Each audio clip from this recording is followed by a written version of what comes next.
Ceci est un livre audio autogénéré par Google. Au carrefour du social. Collection dirigée par Marc Garcet et Serge Dalla Piazza. L'Association interrégionale de guidance et de santé, AIGS, est née en 1964 de la volonté de quelques hommes de promouvoir la santé et la qualité de vie pour tous. Des dizaines de services de proximité et extra-hospitaliers ont vu le jour pour accompagner, insérer, aider, soigner, intégrer, revalider, former des milliers d'usagers en mal d'adaptation personnelle ou sociale. En collaboration avec les éditions L'Harmattan de Paris, la collection Au carrefour du social veut promouvoir ce modèle et offrir une réflexion ou des rapports de ses pratiques et de ses innovations. Déjà paru. Serge Dalla Piazza et Marc Garcet dire, jeunes inactifs immigrés, une question d'identité. Vivre dans un désert industriel, 2010.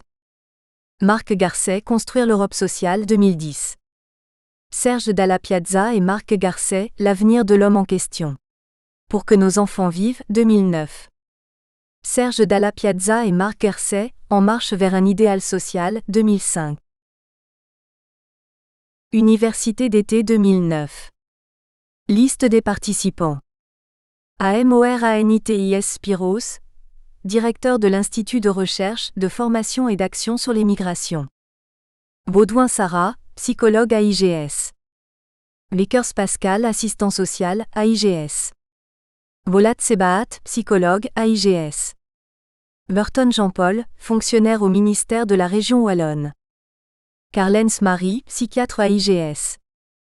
Crépin Albert, chargé de communication, TechSpace Aéro. Dalla Piazza Serge, docteur en psychologie, AIGS. Dethier Rosemarie, psychologue AIGS. Donnet Jean-Marie, psychologue chef de service AIGS. Garcet Rachel, directrice des personnels, AIGS. Garcet Marc, secrétaire général fondateur de l'AIGS. Hermans Michel, politologue, Université de Liège. Jacob Bernard, administrateur stratégique du réseau AIGS. Kien Robert, premier secrétaire de l'ambassade des États-Unis. Kramer Michel, assistante sociale, thérapeute de famille, AIGS.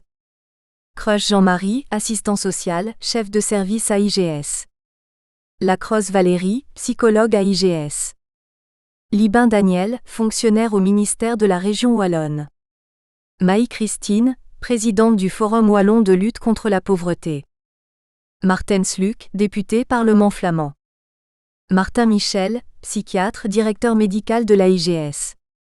Martin Roger, assistant social Lanoria. Moulin Didier, psychologue AIGS. Nollet Jacqueline, assistante sociale, thérapeute de famille, AIGS. RAZAFINIMANANA Lola Virginie, psychiatre AIGS. Renier Janine, assistante sociale, thérapeute de famille, AIGS. Skelar Gilles, psychologue AIGS. VANDORMAEL Luc, assistant social, adjoint à la direction de l'AIGS. Van DUYS Dominique, ingénieur en chef, ministère de la Région Wallonne. Winterhalter Roger, président de la Maison de la Citoyenneté mondiale de Mulhouse. Sous la direction de Marc Garcet et Serge Dalla Piazza. Intention. Août 2009, nous clôturons la trilogie Citoyenneté et démocratie locale à l'ère de la mondialisation.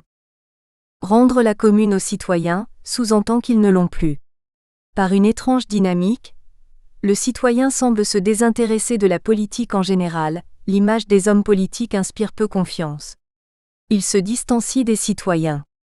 Le tout rejaillit sur la citoyenneté communale. La mondialisation apporte des complexités auxquelles s'ajoutent les crises technologiques, financières et économiques. Pourtant, c'est avec le sentiment de cohésion sociale globale que le citoyen peut vivre en paix et en pleine santé sociale. Cette session veut montrer les organisations et les structures sociales à l'œuvre pour construire la cohésion sociale à la base.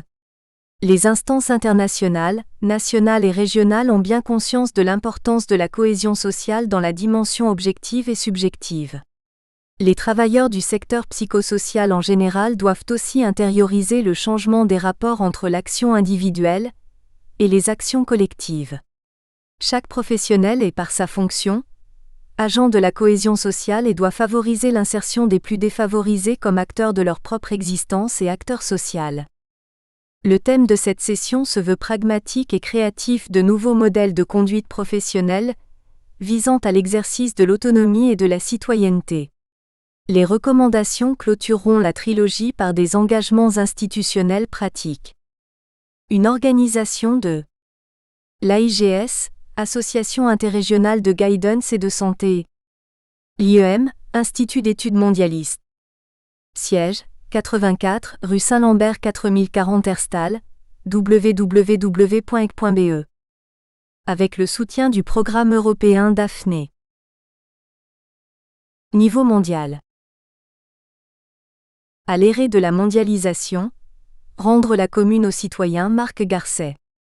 Président de l'Institut d'études mondialistes et secrétaire général de l'Association interrégionale de guidance et de santé, ASBL. Préambule. L'université d'été a toujours proposé une succession d'hypothèses et de suggestions à la réflexion des participants. C'est la fonction essentielle d'une université, qui est la synthèse syncrétique de l'universel. Pour la 3e année, nous débattons de la mondialisation sous les 3 angles suivants.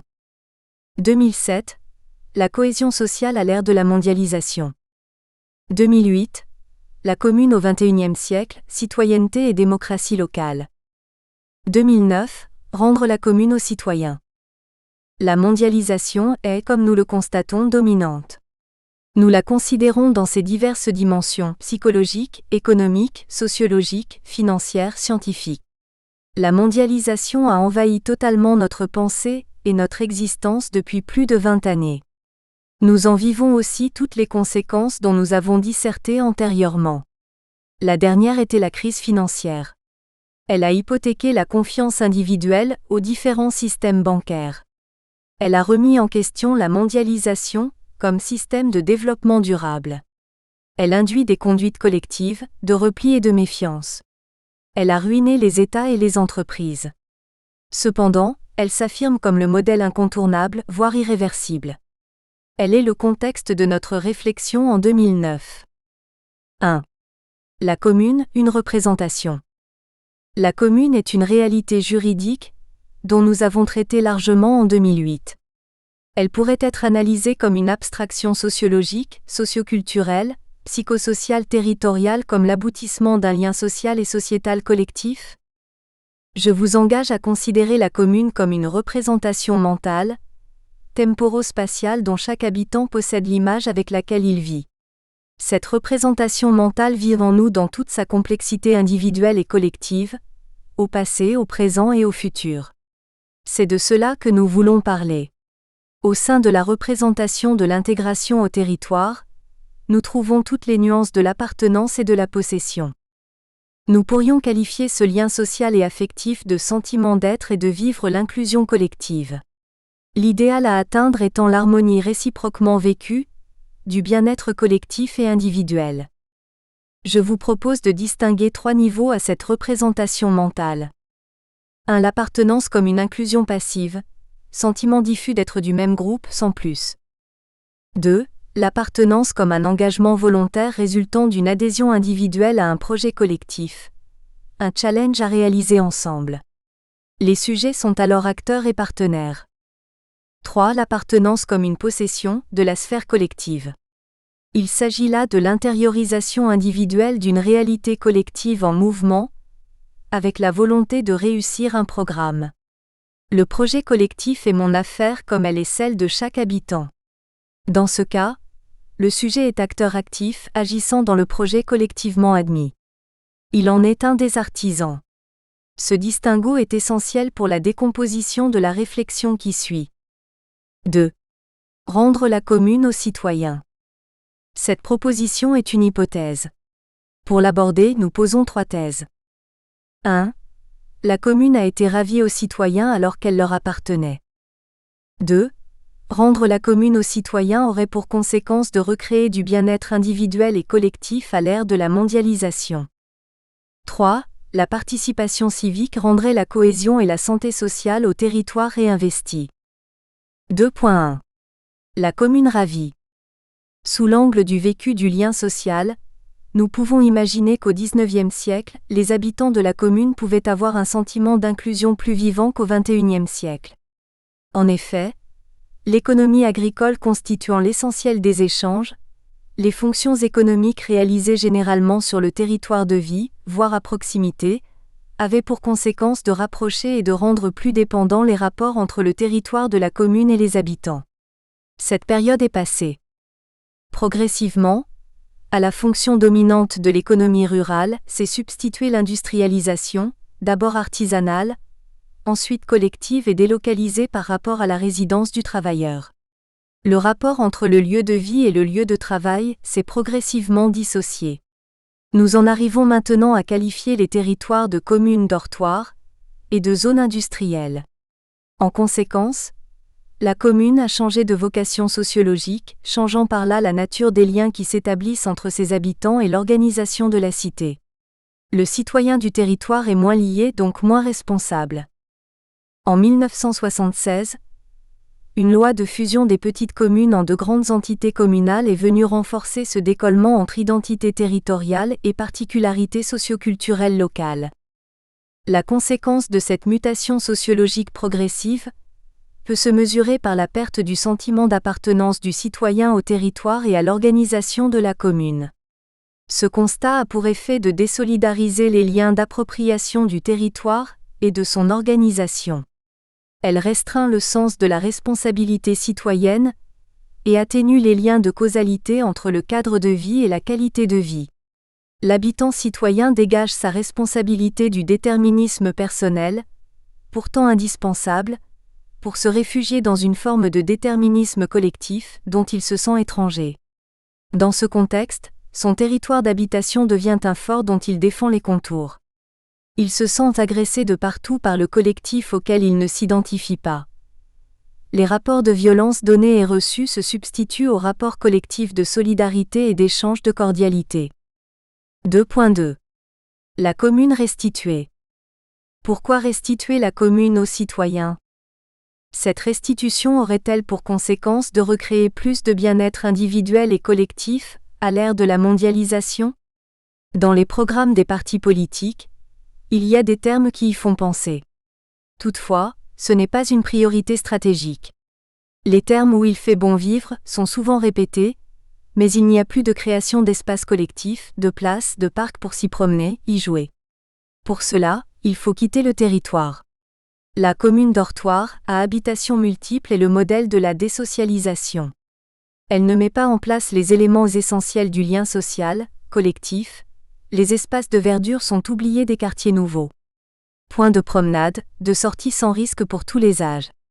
Ces espaces construisant l'inclusion affective et culturelle dans les rapports de vie quotidienne sont remplacés par plus d'immobilier fonctionnel et lucratif. 2.3. La commune ou le territoire réinvesti. Un renforcement de la politique axée sur les relations existentielles sociales et culturelles. La participation civique produirait naturellement la cohésion et la santé sociale. Comme habitants du territoire, nous sommes des acteurs potentiels ou réels. Nous devons l'être. Habitants d'une cité dortoir, nous pouvons mobiliser les énergies du voisinage pour recréer l'existence collective à des cités endormies où le territoire privé constitue une prison familiale volontaire. En tant que service, nous devons mobiliser autant d'énergie à construire du collectif qu'à aider l'individu dans sa solitude sociale et territoriale. 3. À l'ère de la mondialisation, tout est global. L'ère du temps souffle des vents contradictoires. Pourtant, il est nécessaire de recréer l'intimité locale au passé, présent et futur. La mondialisation a dissous la non-responsabilité locale et le lien social territorial à la manière d'une réaction chimique. Elle a été plus rapide que la reconstruction de nouveaux liens ou la préservation des anciens. Prenons quelques repères des mutations phénoménologiques. 3.1. Les mutations. Les générations de 1950 à 2010 ont été soumises à des mutations très importantes dans le rapport à l'environnement temporo-spatial et sociopolitique, entraînant une nouvelle sculpture de la représentation mentale, du temps, de l'espace, du rapport à la Terre, à l'environnement terrestre et sidéral. En 50 années, la technologie et les sciences ont plus changé les rapports au monde que les 5000 ans d'histoire qui précèdent. Si le feu a libéré l'homme primitif des autres animaux, la technologie du XXe siècle l'a libéré de la Terre. Elle tend maintenant de le rapprocher. Voyons plus en détail la nouvelle sculpture des représentations. 3.2. Rapport à l'espace et au temps. 1961, Gagarine ouvre l'ère spatiale. Ce nouvel espace conceptuel fait entrer l'environnement planétaire dans notre représentation quotidienne. Les voyages sur la Lune, l'exploration de Mars font partie des références nouvelles du temps et de l'espace. La notion d'espace-temps devient familière. La mesure du temps en années-lumière est sortie des livres savants pour gagner les livres d'enfants. L'exploration de cette nouvelle dimension précipite toutes les techniques aéronautiques. Elle relativise les rapports continentaux et intercontinentaux, modifie le sens subjectif des distances. Elle popularise les échanges économiques, culturels, humains. Elle précipite les migrations naturelles. Les continents riches exercent une attractivité sur les populations pauvres et suscitent des migrations économiques dont les familles occupent nos territoires et nos communes. L'éducation, la famille, l'école, les loisirs, le commerce et l'industrie assimilent rapidement ce nouveau concept de l'espace et du temps qui imperceptiblement vont changer nos manières d'être et particulièrement la relation entre l'espace le plus petit et l'espace le plus grand. 3.3. Rapport à la communication. En 1963-1965, nous assistons à la mise au point des bases de la nouvelle communication numérique en réseau. Sans nous en rendre compte, Internet était déjà en orbite. En 1990, nous assistons à la naissance d'Internet et en 1991 la mise en place du www. En 1998, nous avons la fondation de Google par la Silicon Valley, par Larry Page et Sergey Brin.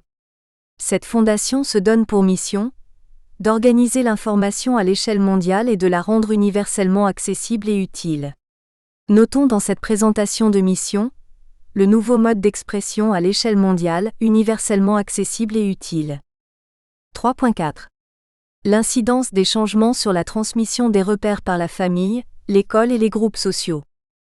Les valeurs transmises par une famille normalisée en âge d'avoir des enfants durant les années 60 ont subi des altérations essentielles par rapport aux valeurs en cours dans les années 1980. C'est dans cet écart conséquent que nous percevons l'impact de ce nouveau phénomène d'acculturation d'une génération par rapport à une autre sur un territoire qui cependant n'a pas changé pour des personnes qui n'ont pas migré. La migration s'est opérée par le changement rapide extérieur, de repères fondamentaux plutôt que par le déplacement physique des personnes dans l'espace. Ce sont donc les représentations mentales qui se sont modifiées. 3.5. Rapport au territoire. Dès 1948, le concept de la souveraineté nationale se réduit progressivement au profit d'organisations internationales exerçant leurs compétences sur des ensembles territoriaux. La patrie associant famille, protection, armée, territoire est juridiquement battue en brèche par un autre rapport au monde et à un espace garanti. La pression psychologique internationale liée à des modifications sociopolitiques importantes laissées par la dernière guerre mondiale a amené la création de l'Organisation des Nations Unies, l'OTAN, l'Union européenne, etc. Le rapport au sol dans son sens symbolique, sécuritaire, identitaire a été altéré. Il faut savoir que les grands-parents, les arrière-grands-parents ont été en guerre pour des territoires dont l'Allemagne et la Belgique se disputaient la souveraineté. Il en est de même en Allemagne, il en est de même en France et dans bien d'autres pays européens. Maintenant, pour la génération présente, ces valeurs du passé se sont effritées. Une nouvelle culture a pris place, et progressivement les rapports de conflits territoriaux sont remplacés par des procédures de recherche de paix juridiquement encadrées par des organisations internationales. Sur le plan communal, le principe de compétence territoriale s'est délité. L'autonomie communale, historiquement, a garanti les libertés et les règles sur le territoire de la commune. L'égalité des droits et des services à garantir à chaque habitant a largement réduit l'autonomie de l'administration. Des intercommunales, des communautés de services régionaux assurent les services essentiels. 3.6. Rapport à la sociologie familiale. Dès 1970, dans la plupart des pays du G8, la sociologie familiale a éclaté. De la famille nucléaire, unie par le mariage consacré par la religion, nous passons à la famille dissociée, monoparentale, reconstituée. Un nombre de plus en plus faible de familles, de couples stables se maintient. Le statut de l'enfant tel que véhiculé par les Nations Unies dans la Charte des droits de l'enfant de novembre 1959 s'est fortement fragilisé voire mis en brèche et notamment en son principe 6. L'enfant, pour l'épanouissement harmonieux de sa personnalité, a besoin d'amour et de compréhension. Il doit autant que possible grandir sous la sauvegarde et sous la responsabilité de ses parents et en tout état de cause, dans une atmosphère d'affection et de sécurité morale et matérielle. L'enfant en bas âge ne doit pas, sauf circonstances exceptionnelles, être séparé de sa mère. La société et les pouvoirs publics ont le devoir de prendre un soin particulier des enfants sans famille, ou de ceux qui n'ont pas de moyens d'existence suffisants. Il est souhaitable que soient accordées aux familles nombreuses des allocations de l'État, ou autres pour l'entretien des enfants. Devenu objet des errements du couple, l'enfant est partagé entre les parents dissociés. Les tribunaux corroborent ce partage. L'intégrité sacrée de l'enfant reprise dans la Charte des droits de l'enfant est abandonnée dans les faits et dans le droit. L'éducation familiale est ainsi disloquée, discontinue, partagée souvent entre des conceptions éducatives et affectives contradictoires. 3.7. Rapport à la procréation et à la liberté sexuelle. La pilule contraceptive, lancée sur le marché en 1956 et généralisée en 1960, a modifié les rapports moraux religieux liés aux relations sexuelles. La procréation peut être volontaire. La femme est libérée du risque de maternité non désirée. Les mouvements de libération des femmes, Charte des droits de la femme, traduisirent l'événement en révolution sociale et sexuelle. La famille perd de sa stabilité. 3.8. Rapport à la naissance, à l'enfance et à l'adolescence. Dans la Déclaration des droits de l'enfant en date du 20 novembre 1959, il est dit que l'enfant doit jouir de tous les droits énoncés dans la Déclaration. Ces droits doivent être reconnus à tous les enfants sans exception aucune, et sans distinction ou discrimination fondée sur la race, la couleur, le sexe, la langue, la religion, les opinions politiques ou autres, l'origine nationale ou sociale, la fortune, la naissance, ou sur toute autre situation que celle-ci s'applique à l'enfant lui-même ou à sa famille. Chaque enfant et adolescent est sujet de droits en termes de protection de son intégrité personnelle, physique, morale. Toutefois, il n'y a aucune obligation portée à l'égard des parents ou de l'entourage pour garantir les mesures qui contraignent l'existence des conditions essentielles pour une éducation satisfaisante et suffisante. Il en résulte que l'éducation sociale est maintenant laissée à la crèche, à l'école maternelle, que les apprentissages indispensables de la lecture et de l'écriture sont exclusivement réservés à l'école primaire. En 2007, plus de 40% des enfants échouent dans l'enseignement scolaire de base. Nous constatons par là que l'enfant est la victime des mutations sociologiques, dont les conséquences portées à l'environnement socio-éducatif lui sont très dommageables. Pour les générations qui se succèdent, il faut voir dans ces transformations des rapports essentiels au monde et aux valeurs, l'origine des problèmes sociétaux, des enfants, des adolescents et des adultes restés accrochés aux accidents de l'existence. 3.9. Acculturation. Au vu de ces changements aussi fondamentaux, nous pourrions considérer que les générations successives nées depuis les années 70 sont étrangères aux valeurs socioculturelles constituant le cadre historique. Nous pourrions ainsi parler d'acculturation d'une génération par rapport à l'autre. Ce terme sociologique est surtout utilisé pour qualifier les phénomènes d'assimilation des migrants éduqués dans le bien d'une autre culture. Le mémorandum du Social Science Research Council considère l'acculturation comme l'ensemble des phénomènes résultant du contact direct et continu entre des groupes d'individus de cultures différentes, avec des changements subséquents dans les types de cultures originaux de l'un et de l'autre groupe. 3.9.1. Manque ou absence de compréhension rationnelle. L'incompréhension des rapports rationnels ou de causalité est à l'origine de conduites sociales inadaptées sur le plan individuel et collectif. Cet état de non-compréhension appelle l'irrationnel. Par opportunité, le champ de l'abus et de la corruption s'est ouvert. 3.9.2. L'abus comme nouveau rapport. La réduction du lien social local fait partie de l'état des lieux des dernières générations. Elle imprègne les mandataires publics de tous bords. Le vide de responsabilité et de contrôle facilite l'utilisation privée de l'espace public à des fins mercantiles et de profit personnel.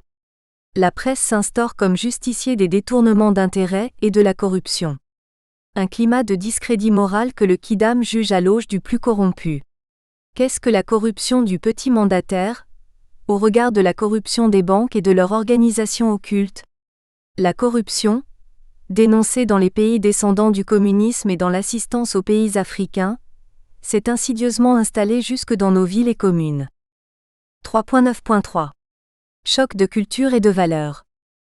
On ne peut mesurer encore l'impact porté aux générations futures par le choc des cultures et des valeurs civiques, morales dont la crise financière de 2008-2009 est l'expression.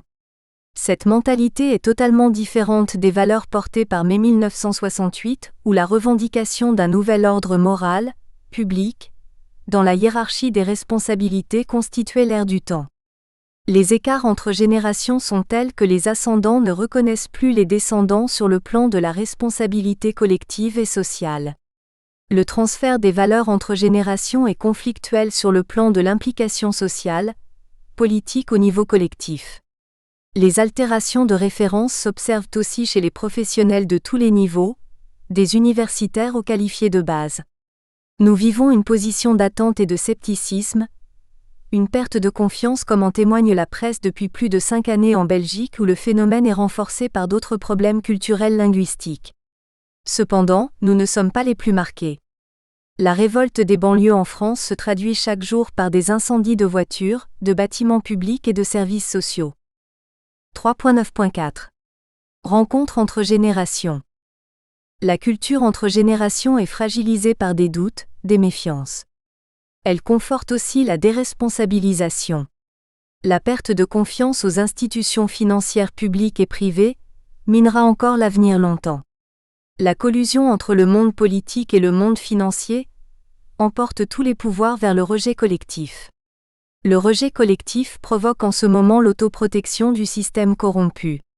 Cette confrontation mondiale au détriment des citoyens de chaque pays hypothèque la confiance à l'égard de tous les pouvoirs. Ces circonstances donnent à notre exposé un cadre plus complexe encore, mais il fortifie la nécessité d'une appropriation plus grande de la chose publique et de la vie collective locale où la démocratie peut être vécue et comprise. En synthèse, nous voulons indiquer que les 5 générations qui nous séparent de 1950 ont été affectées par des changements très importants de la représentation mentale, liés à la communication, à l'espace, au temps, au territoire. Nous sommes maintenant dans la position de formuler une suggestion. Rendre la commune aux citoyens. 4. Plaidoyer pour adapter le territoire local aux nouvelles dimensions de la société mondiale. Reconstruire des schémas d'inclusion sociale et culturelle, incluant survie écologique, développement personnel et référence morale, garantissant la santé physique, mentale et sociale. C'est un objectif essentiel.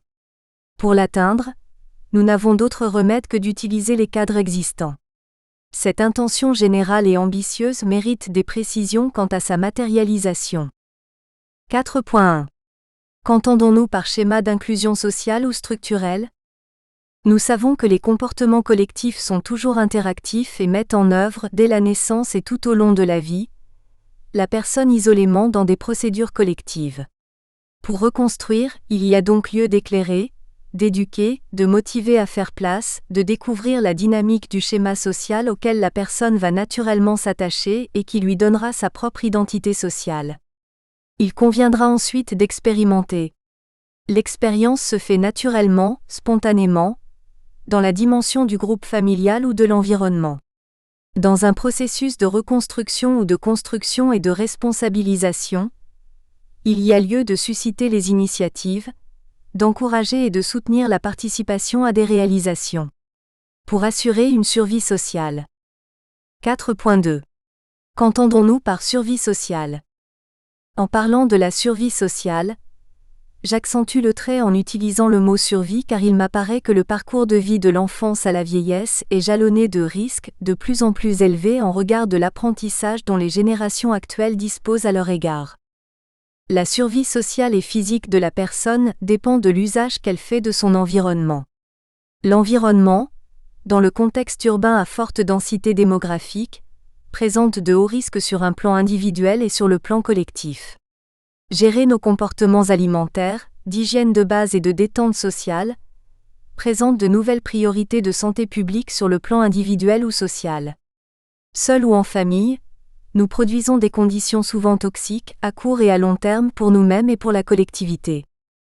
La survie mentale réfère au haut risque du stress souligné par l'OMS par le taux de dépression et de consommation de médications activant ce sujet.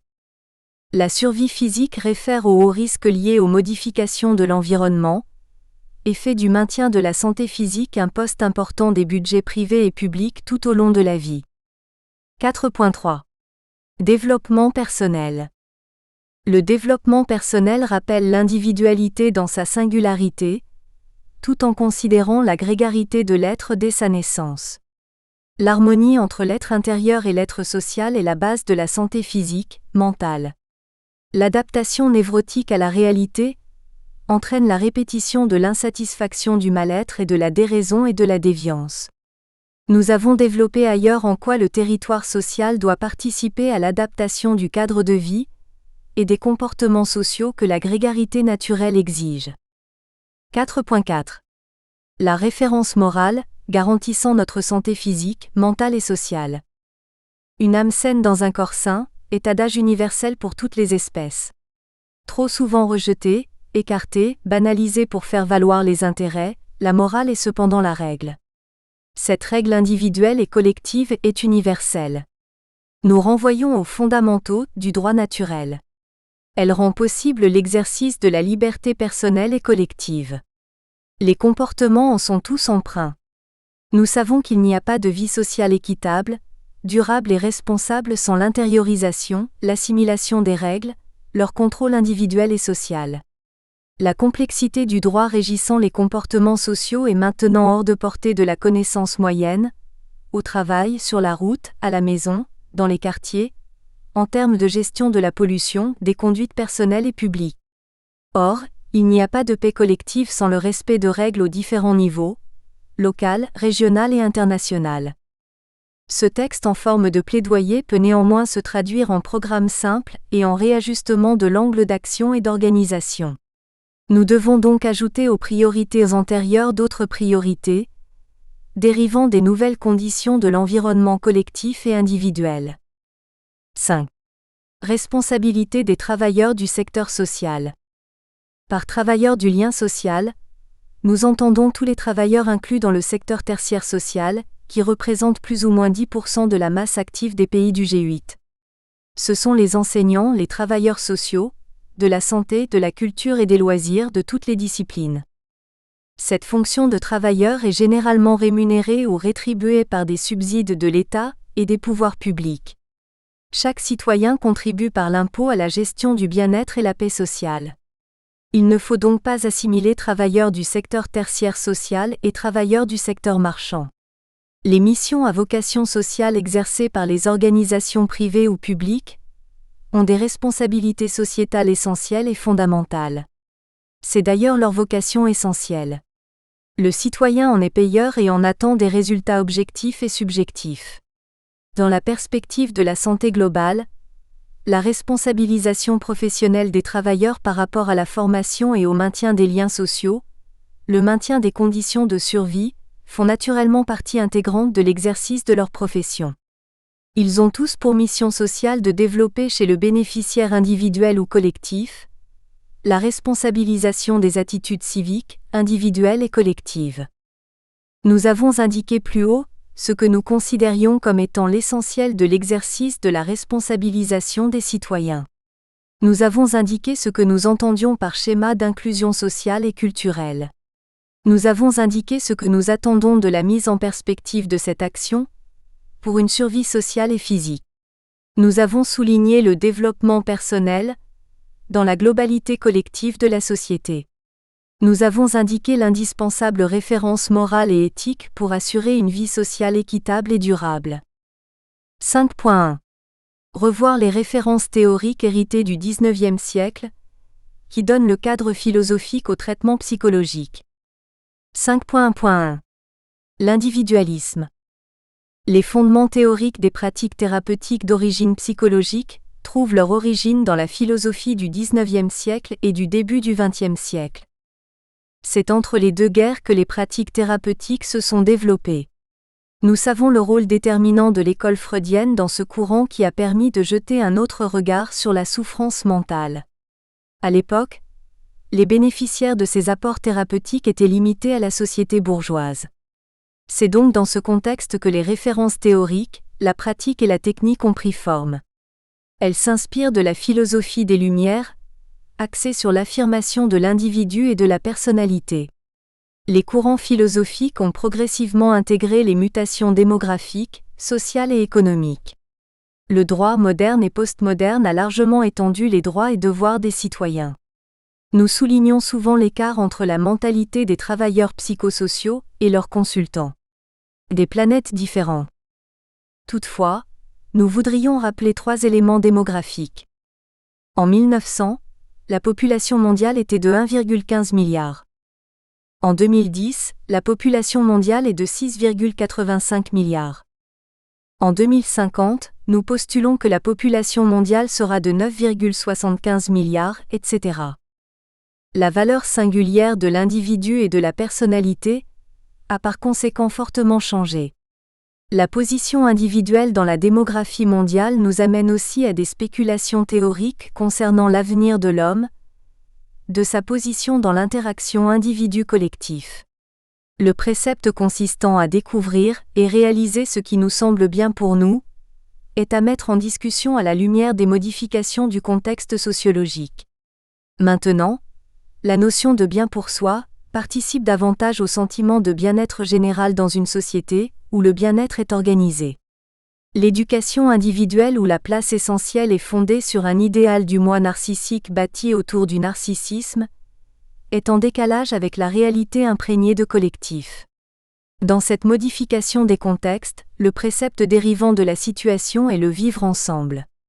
Vivre ensemble est donc une nouvelle valeur de référence théorique. 5.1.2. Vivre ensemble. Depuis 1945, le monde a changé. C'est en 1968, sur notre hémisphère, que nous en mesurons les changements en rapport à un surmoi collectif où dominent les concepts d'égalité, de liberté et de solidarité. De la société patriotique nationaliste locale discriminante, raciale, nous avons progressivement migré vers des sociétés ouvertes. En 1945 fut créée l'Organisation internationale des Nations unies. Elle ouvre l'ère internationale. L'ONU régule les rapports individuels et collectifs, sur un modèle du droit international individuel et public. Avons-nous intégré cette dimension-là dans notre réflexion quotidienne ? Ou avons-nous simplement placé ce nom connu dans notre vocabulaire sans en connaître le sens ? C'est vers les années 2000 que le terme mondialisation s'inscrit dans notre vocabulaire. Savons-nous ce que cela représente ? L'avons-nous intégré dans nos références théoriques, et l'avons-nous transposé dans nos pratiques ? À l'individualisme forteresse du moi, se sont substituées des définitions collectives de rôles sociaux, citoyens, travailleurs. Pour nous en Belgique, c'est en décembre 1944 que le principe de sécurité sociale est devenu protection sociale. Ce concept de régulation sociale des risques inhérents à la vie et à l'existence en matière de santé, de perte de travail, de bien-être familial et de survie est un bien-être minimal. Les valeurs individuelles se sont... Nous espérons que vous avez apprécié cet aperçu. Pour continuer à écouter ce livre audio sur Google Play Livres, utilisez le lien dans la description de la vidéo.